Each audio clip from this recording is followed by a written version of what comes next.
I'm Stephen Henry Madoff, the chair of the master's program in curatorial practice at the School of Visual Arts in New York, a program that's a 2-year professional training program in every aspect of curating.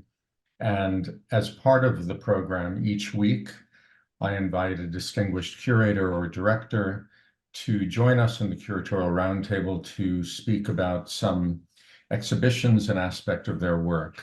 And today I'm delighted to have Eva Kraus, and I'm going to read a short bio about her. Eva Kraus has been director of the Bundeskunsthalle in Bonn since August 2020. Previously, she was artistic director and managing director of the Neues Museum Staatliche Museum für Kunst und Design in Nuremberg, founder and director of the Gallery Steinle Contemporary in Munich, and director of the Friedrich Kiesler Foundation in Vienna. Her most recent exhibition at the Bundeskunsthalle, which closed just at the end of January, was called Everything at Once, Postmodernity 1967 to 1992, a massive survey of design objects, artworks, and artifacts from the dawn of the information society through the end of the Cold War. Along with her curatorial work there, Kraus has worked on and curated numerous exhibitions, among others in her early career at the Cooper Hewitt National Design Museum in New York and the MAK, Austrian Museum of Applied Arts, Contemporary Art in Vienna. Her expertise and curatorial practice focus mainly on the fields of applied arts, design, fashion, architecture, and contemporary art, with an emphasis on ecologically and socially sustainable working methods. And with that, I am going to hand it over to you, Eva, and welcome. Thank you so much, Stephen. Thanks for inviting me. I'm very happy to introduce our exhibition. I'm also very glad to be part of a curatorial team with Koya Reichert, my colleague here at the Bundeskunsthalle. So I'm coming more, as Stephen said, from the visual world, from architecture, design, fashion. But Koya Reichert is a philosopher, journalist. He contributed a lot of literature and many other medias to that exhibition I want to show you now. We are starting with the question, what is postmodernity or postmodernism? That was the first question, how to differentiate that. In English, you have both terms. We would discuss that maybe later on. But our claim was postmodernism was the start of our era. Somehow the world of today began with postmodernism. And that's a big question to us as curators, to everybody, because it's a very young kind of era, epoch, time in history. Of course, usually curators look much later back or expose contemporary artists. So that was quite tricky to kind of define a time when we don't know if it's already over. Is postmodernity still going on? Are we in the second postmodernism? Are we in the post-postmodernism time? So the discussion actually keep on going. And that is very important because this is the first question to a curator, content-wise. What do we do here? And of course, we know about modernism. And yes, this is, of course, a reaction to modernism. Modernism tried to sort everything out, make rules for everybody the same. Everything would be boxed in same grids and kind of the full service internationally for everybody the same. But somehow in postmodern times, we can't see this anymore. It was, of course, also a big reaction to all these claims of modernism. So what is it? Is it a style? Yes, it is for sure a style. It's coming even back with big shoulders and curly hairs and lots of colors and makeup and fashionable, quirky things. Yes, it is also, as I said already, like the reaction to modernism. It's kind of an era. which happened, let's say, in the 60s. We said 67, but we can discuss it when it started, really. And in every discipline, this would be different. And yes, and it's also like an idea, or let's say like not a method, but also like a thought that postmodernism is really an era, like a situation, a system which is diversity, contradictions, pluralism, everything at the same time. That's why we called it Everything at Once. We also could have called it Anything Goes, but that was already happened before. You always have to check titles before you launch one. And so we decided to celebrate this pluralism, which is so clear in existing in postmodernity. We think that the contradictions are very important. We also think that there's a lot of distraction, of course. There's a lot of lifestyle. There's a lot of self-referencing. There's a lot of coming together of lots of styles, of different eras. We always say also that it's the historism of the 21st century. It's sorry, the 20th century. No, the 19th century. Now I have it. So in historical terms, this is not something which can be defined very easily. We can't say it is as researched as modernism is. We wanted to really do something which kind of starts a new discussion. There was a big exhibition at the V&A, the Victor and Albert Museum in London, 2011, on postmodernism, which was fantastic. If you can grab the catalog, you should do so. And yes, we wanted to see what we can find. And of course, the big motto is, I mean, you all know from modernism, it's form follows function. And there's a beautiful saying that the postmodern age, form follows fun.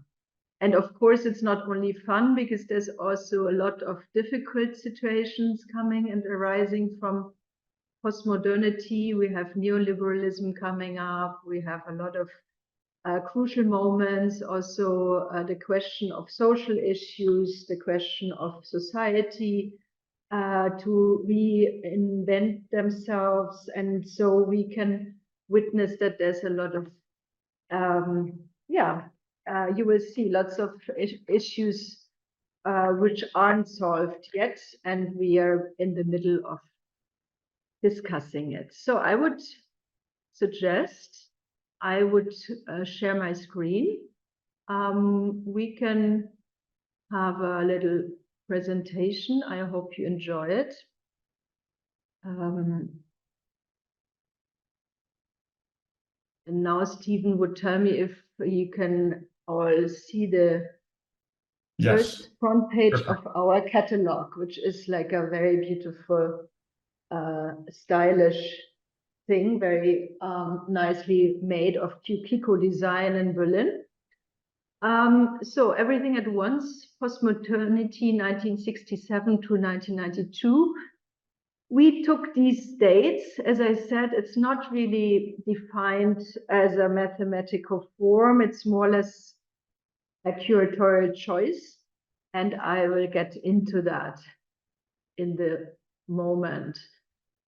We have distributed 7 chapters across the exhibition. The Media Awakens, it's all about synchronizing the globe.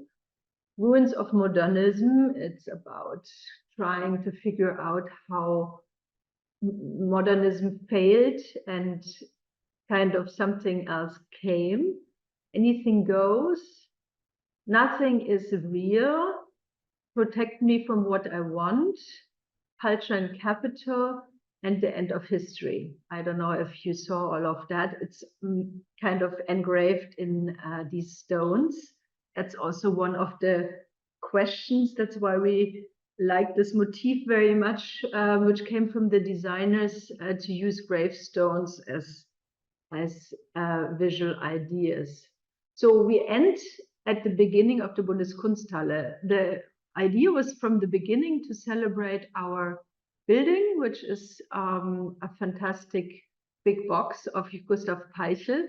It was 30 years old last year, and we thought we should kind of think about it because it's one of the biggest or most iconic documents of postmodern architecture in Germany, even though the architect would never claim he would be a postmodernist. That's actually something which is interesting because many of the people we saw and we interviewed along the time have said, oh, no, we don't have anything to do with that. Because yes, postmodernism is still something which is tricky.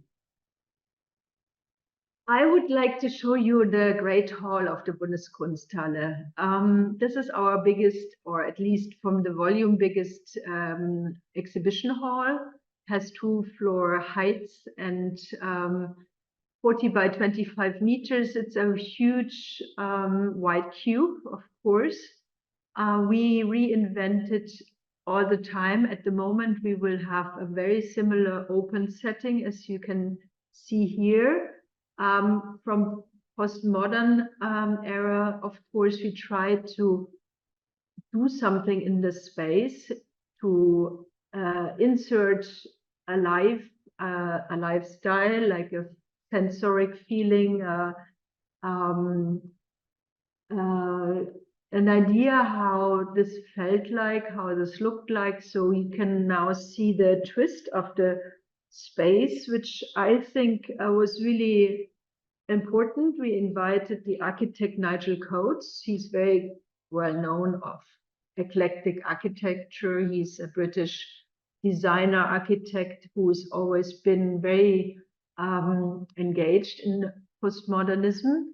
And let's start to get into it.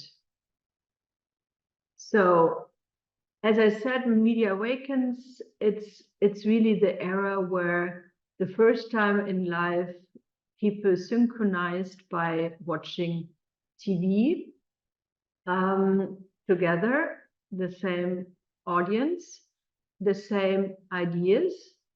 And we just show you a big variety of whatever is there.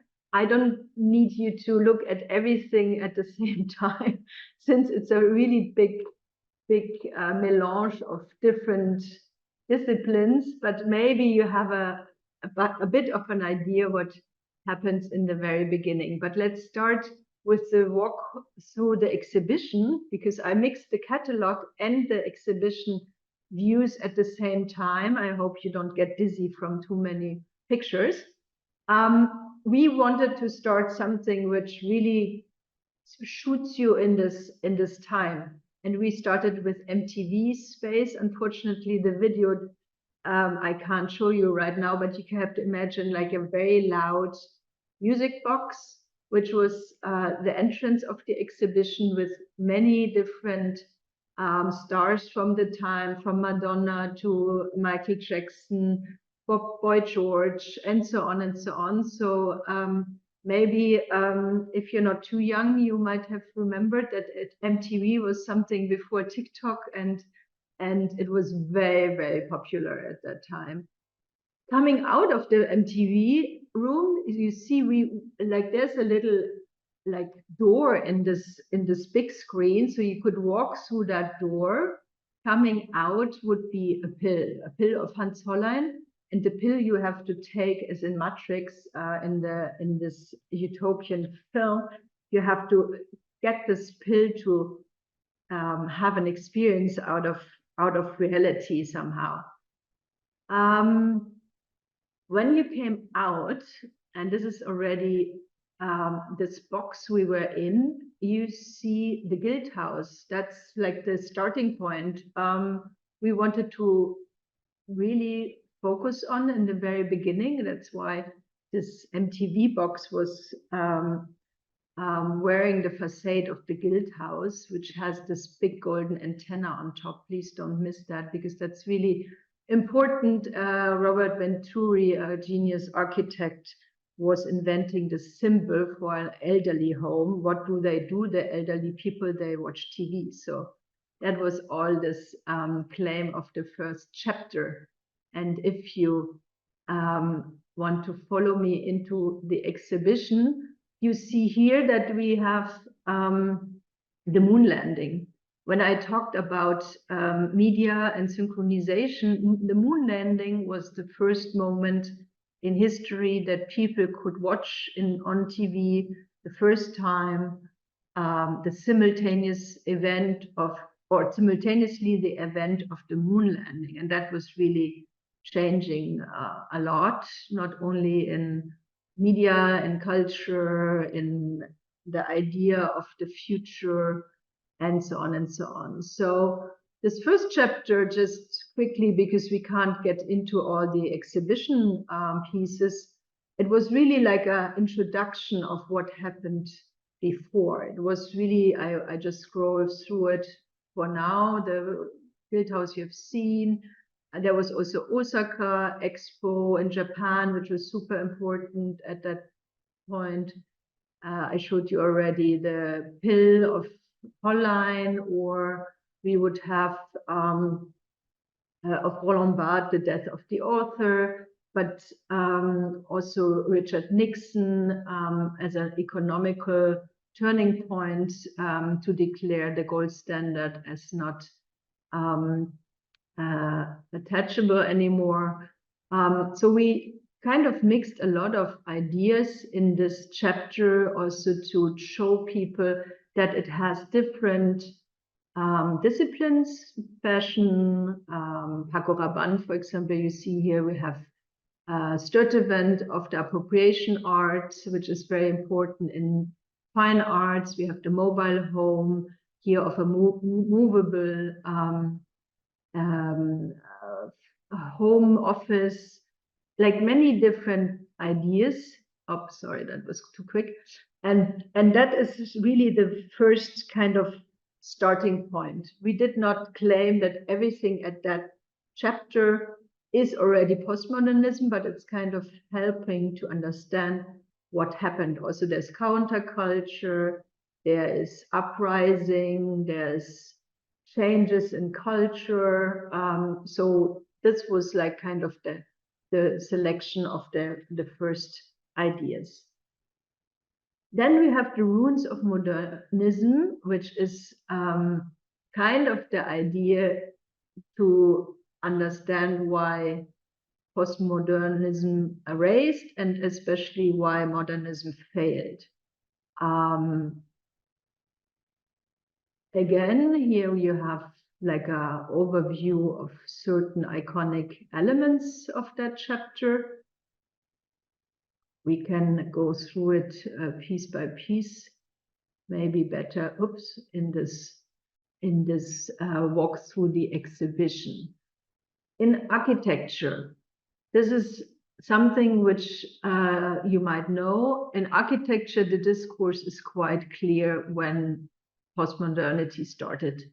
Dennis Scott Brown, which you can see here on this picture, she was with her Yale students and Robert Venturi. They went to Las Vegas. Learning from Las Vegas is a very iconic book. You see this here in the vitrine next to the film they shot. So the idea was really to bring in like one discipline where it's really clear, okay, this is the end of the 60s. This is when something changed. You look at vernacular architecture, you don't look at Roman, the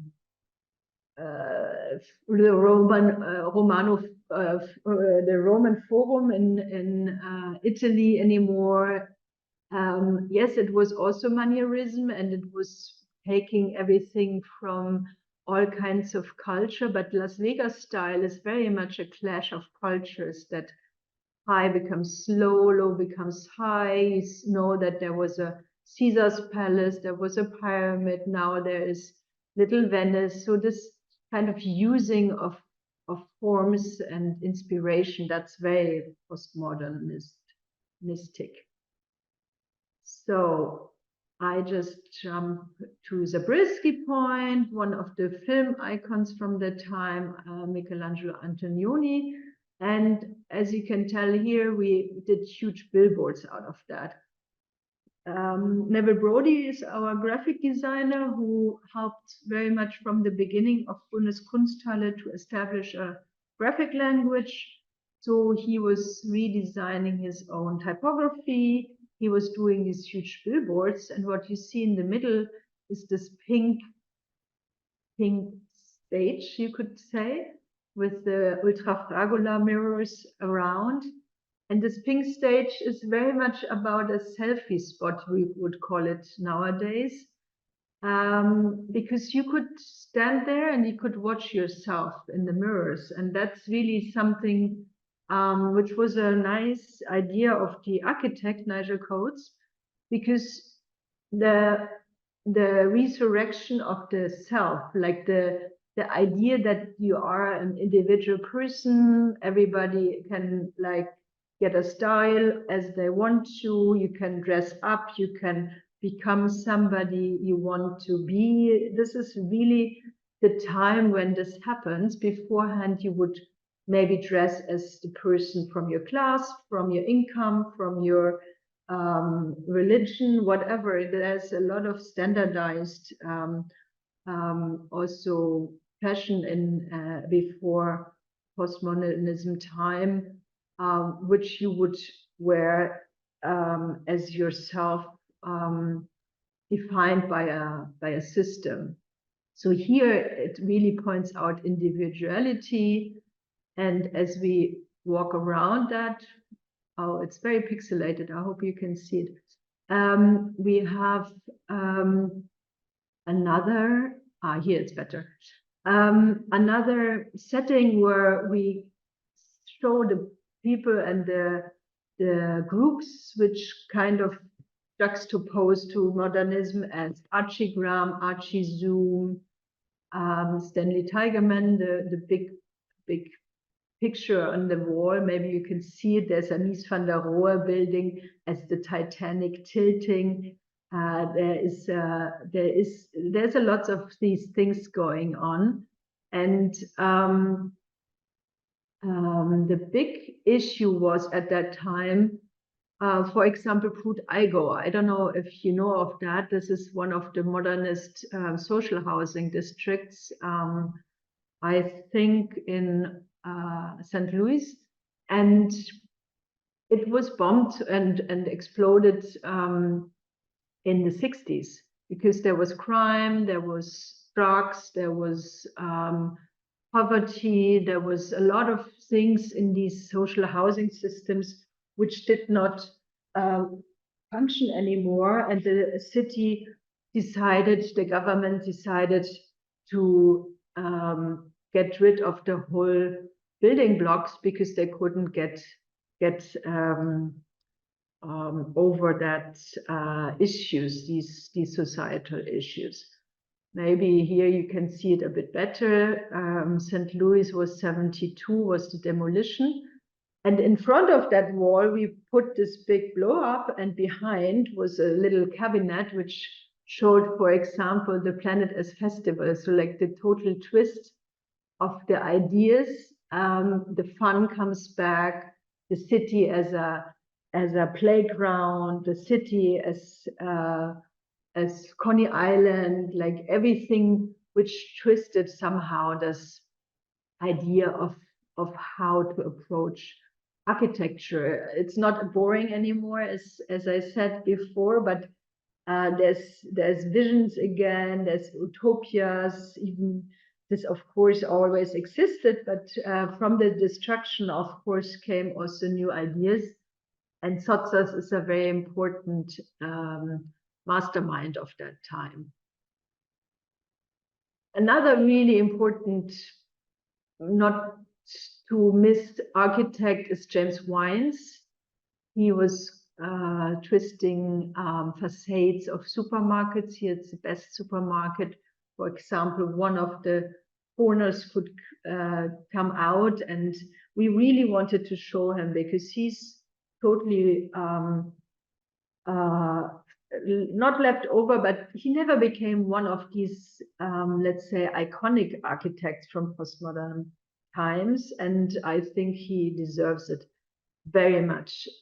Please have a look at that. This is really a wonderful challenge. Again, like the facades are coming off, they're opening up, they're like eaten by some extraterrestrial monsters. Like, you know, he kind of plays with a great vocabulary, which is introducing a bit of a narration also in architecture, which did not exist like that beforehand. Then we jump into the chapter of Anything Goes. Anything Goes is a very important claim by Paul Feyerabend, a philosopher. He wrote a book on that, and that's really important also to mention because he was the first one to talk about plurality, Methodenpluralismus. That's something which would be, translate like a lot of different styles could live together, parallel, existing simultaneously. And this Anything Goes is really one of the most important ideas, that from east and west and high and low and old and new and basic, fashionable, as well as really different classes could join, and that's really something we wanted to show. Here again, the Memphis group is sitting together on the Tavayara ring, and we wanted to start with the Strada Novissima. The Architecture Biennale in 1980 was in Venice. The first one was showing a big alley of different postmodern architects. This is the last piece which is left over, which could be saved from that big installation from Venice. And you would, we would have that from the Architecture Museum in Frankfurt, who gave us lots of things. So this piece was reconstructed. You will see it right soonish afterwards in the exhibition walkthrough. But let's start first with the selection of what we have chosen for Anything Goes. We really wanted to also show that journalism changed a lot. You see a lot of magazine covers, of File, of Wet Magazine, of different of these like style creating medias at that time. It was beforehand, it was really unknown of. You would have, yes, you would have political magazines, you would even have historical magazines, different biology and so on and so on. But like mixing everything, like lifestyle with fashion, with politics, with literature, this is something which really started in this at that time, and there were amazing people behind. So here's what we put together. This is the typical selection of what one knows on Memphis, Alchemia, like all these like typical interior design objects. You might know that the idea was really to mix and match very cheap material with very high-end ideas. Like this the cover of the furniture is very like graffiti, cheap plastic materials glued on top of plywood.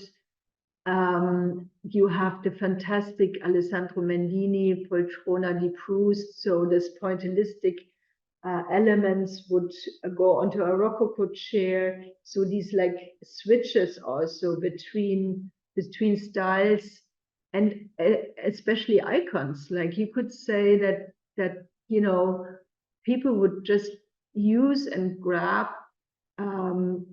functioning pop elements, maybe from popular culture, you know, this like Andy Warhol was doing that, to use advertising or different cultural moments, visual cultural moments to add to his serigraphies. And here we mixed everything together. So we wanted to show, yes, we have the facade of the Architectural Biennale, but also different elements of the Memphis era. Here you even see it in a more crazy mix up everything at once. That's how it's called, and this is how we exhibited it. We even did a full series of that Alchemia piece, the most iconic Proust assemblage. So we have a full, we called it like a C, like a pointillist C, as a carpet on the floor. I was taking the picture. I kind of got it from a internet library, which is of course totally forbidden to get all these iconic images. But this is what Memphis and Alchemia did. They grabbed all kinds of forms and materials to reuse it in new styles. So you see here that we had also these different functions. To go back again, maybe you see this little centerpiece, or even in reality was a big centerpiece, Orientalism. Orientalism, for example, is something which grew up at that time. You would call it today appropriation again, like you would take like exotic styles, and for example, Golden Palms was very much like an icon at that time. You could sit in that book and listen to the audio tape, which was a very nice idea, that we had a certain insert in the exhibition where we kind of had not only visual arts, but as I said in the beginning, philosophy, literature, lifestyle, but also moment in history. So jumping further on, again here, like in this wide angle photography, you get a bit dizzy because it's like so much information at the same time. But I wanted to show you many pictures that you somehow also get a taste of the space. Remember it always being big and wide and open, and now it transformed very much. Here again, you have a back view of Memphis and the street, which was going from that guild house. And now we jump to the other angle, like we turn 80 degrees, sorry. And now we have a big billboard and a tower which resemble Times Square. Because on the Times Square, we also put some artists. Here you see General Idea, Jenny Holzer also, for example, she was there with her truisms, that you had like really this one example, reenactment, I would even call it, of the billboards at Times Square at that time, because they invited artists to make statements in between all that advertising. That was very, very innovative at that time.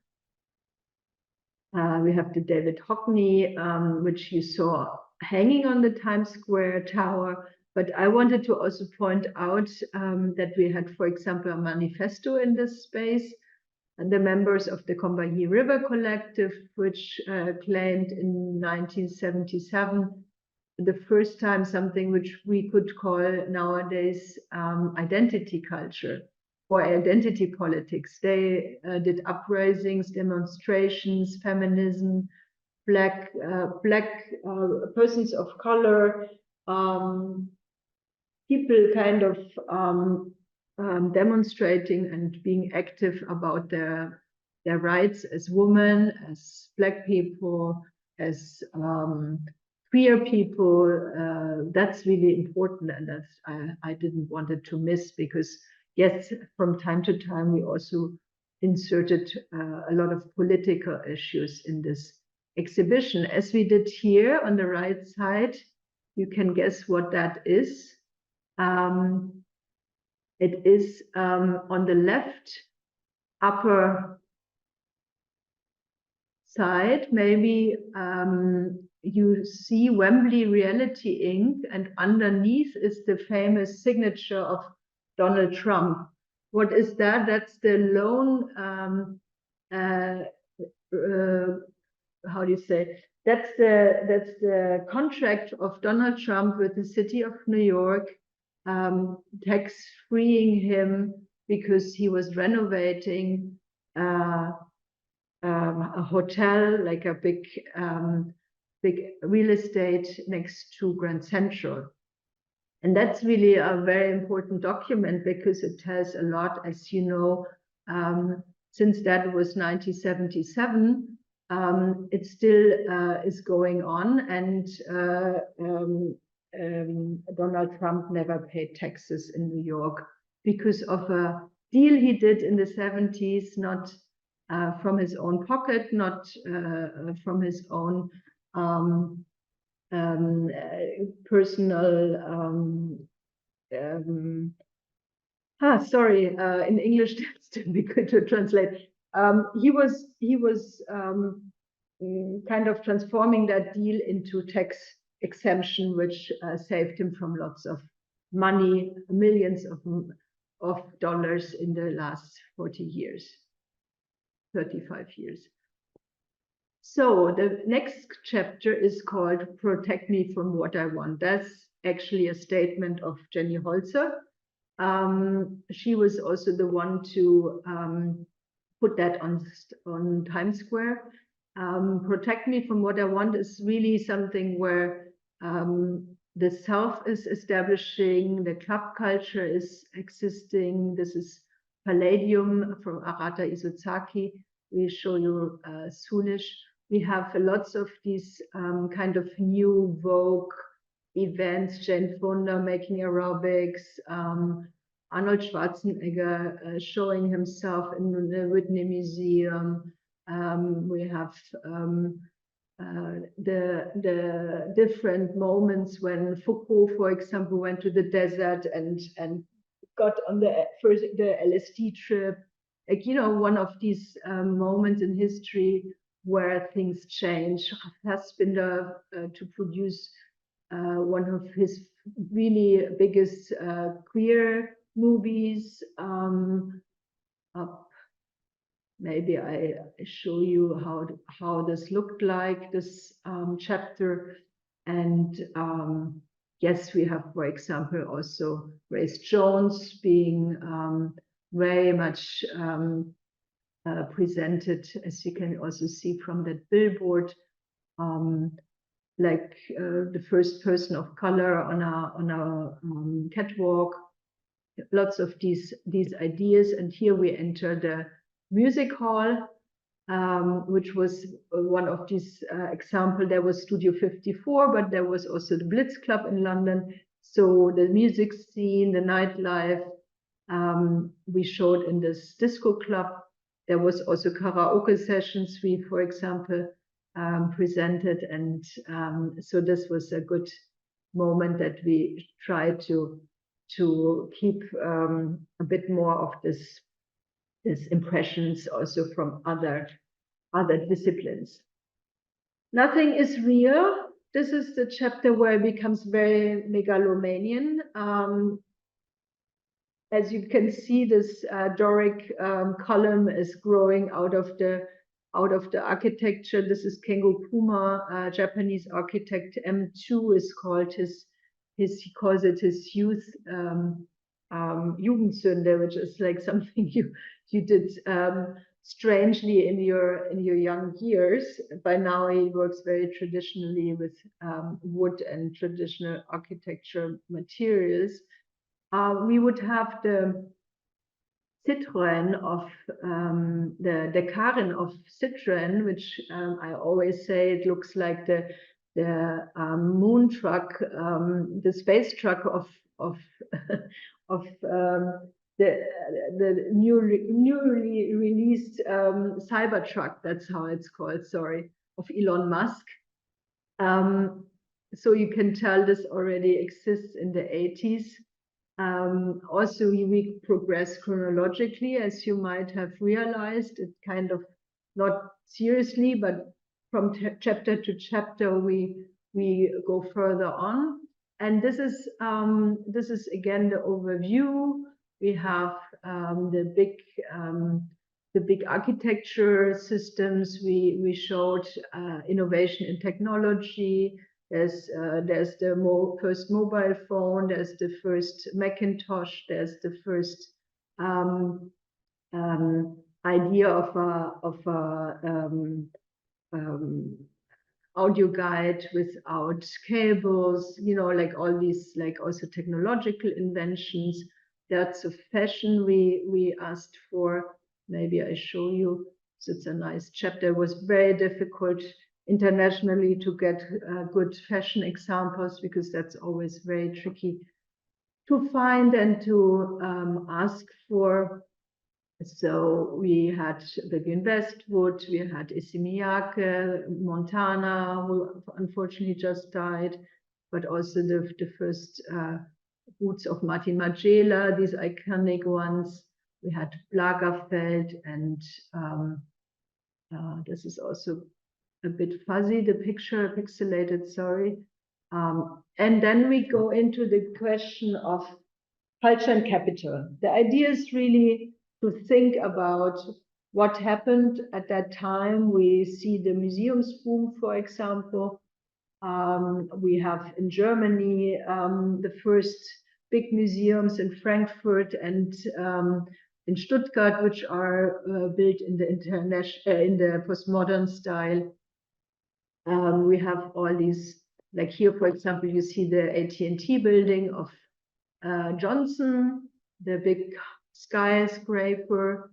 We have the Andy Warhol diamond shoes. You know that he, in popular culture, he used this everyday objects and transformed that into serigraphies, into paintings, into lithographies. He changed the style. He made it small and big and different colors. And here he puts diamond dust on top of it to raise the price and to make a big fortune out of it. So this is all part of what happens in culture and capital.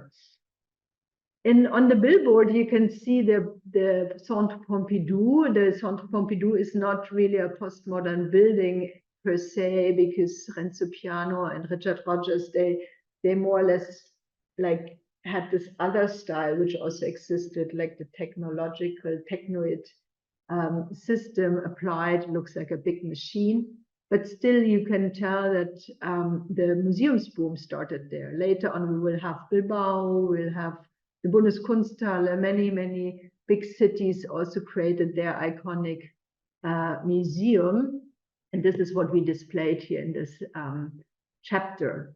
So looking back, where we came from, we have all the Alessi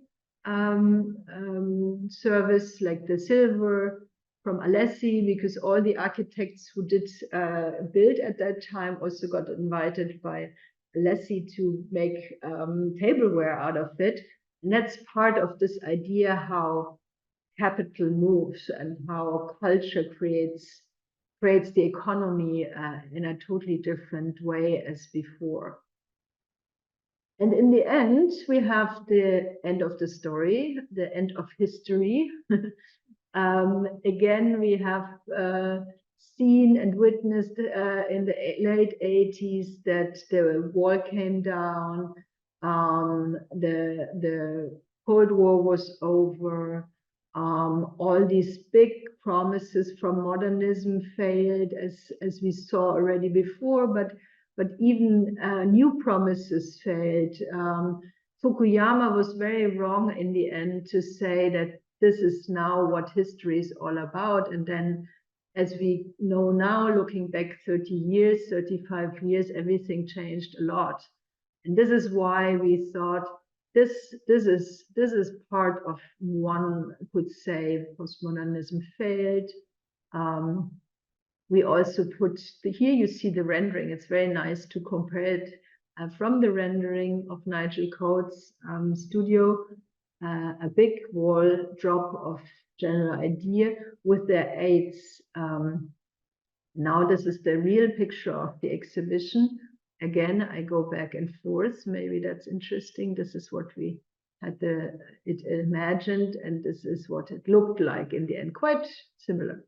So the end of history, yes and no. As we can add again, the AIDS crisis is one big issue at the time, especially of the 80s.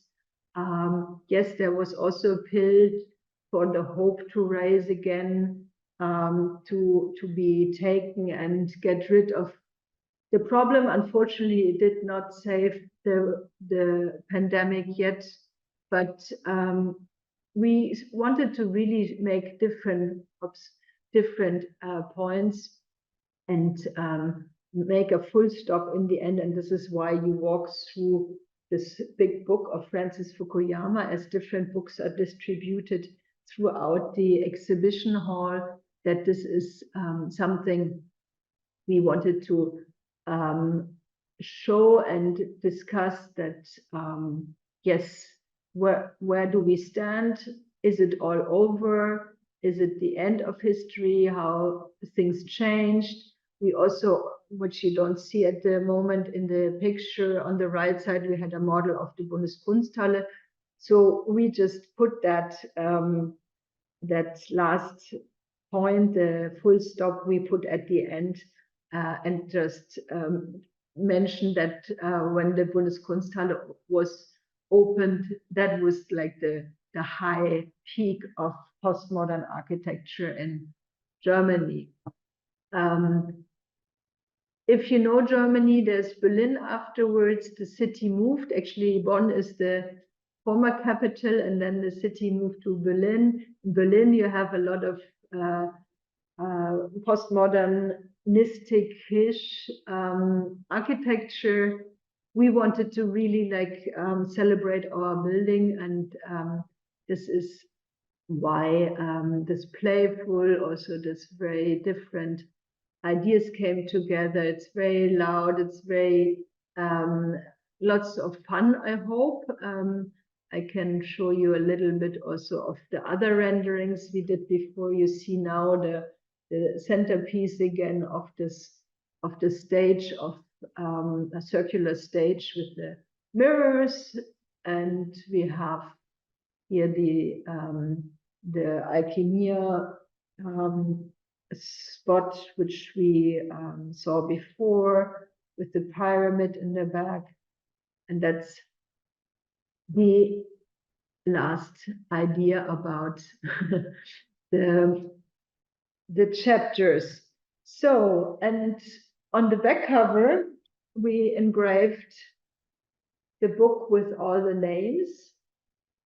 They are not dead by now, not all of them, half of them, I would say. It's a great combination of, if you can read them or you can check our artist choice.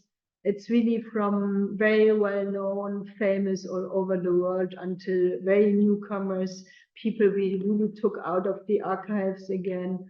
There's a lot of different media. We have not only the typical one, as I showed you, architecture, design, fashion, but also music, graphic design, editorial work, people doing video clips, PR persons like Jean-Paul Goude, who was the person behind Grace Jones. So like many people who contributed, also the photographer of the Blitz Club, for example. people who really came from that time. We also did a big symposium on the questions. Maybe you want to have a look at our we have a videotheque, like a archive of all the symposiums we have done so far. So please also check at the Bundeskunsthalle in Studio Bonn, the conference on postmodernism. And yes, I think this was the biggest questions we had here. We wanted to show you a kind of walkthrough, and I hope you could have enjoyed that. Thank you so much. Great. Thank you. So there are a couple of comments, questions. The first one is, this seems to be a massive exhibition and really great. How much time were you thinking for a viewer to make their way through it? We had witnessed many people who came again, because yes, there was also two, three video boxes I haven't shown. People stayed between 2 and 3 hours. They could have stayed probably the full day. People came back, but since we are a place also where people have to travel to, the Bundeskunsthalle is not in the center of the planet any longer, also since it's not the capital anymore, and people really want to visit us. So we try to also make very complex shows. So I think you could do it, like we did tours in 1 hour, it was a lot. We also did 1.5 hour tours, I would say between 2 and 3 hours, but people really enjoyed it. There was a lot of possibilities to sit down, to listen, to watch. So that was it. Okay, next. So Kara Cobb Johnson is saying, remember the MTV Moon Man Awards? And the question is, how long was the show up? How big was the audience? How many people saw it? Is there a catalog available? I'm presuming the answer is yes. And an important question, what are you working on now? That's great. No, we do a lot of cultural history. So we did postmodernism. We did also in the 1920s, not looking back like 35 years, but 100 years. So lately we did that. Now we do a big overview on the history of dance. So check our website. There's so much in the archive. Yes, we have a catalog. We have a lot of documentation. You can also see films. This is still available in English. In German, it's sold out. So if you want to order that, would be fun. Or maybe your library should order one that everybody can have a look. It was up for 4 months. There was around 50,000 people, which is a good number for us. It's like a after Corona, let's say, it's a very good number, since we are a little town and as I said, not a global city, like not a metropole. That's for us, it's a good success. Great. And what looks like the last comment or question from Klaus Hu. So it's rather long. I think the essence is asking if you and the curatorial team also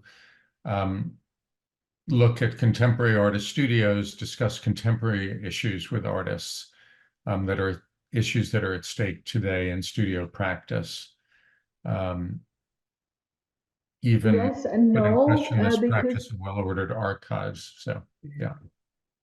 Yes and no, because we are a big federal state exhibition hall. So we show contemporary work, but more like lifespan oeuvres. Like we have this huge task to represent the federal state of Germany. That's why we celebrate by now, for example, the 85th jubilee of Franz Erhard Walter, a performance artist and sculptor who was an iconic person in conceptual art.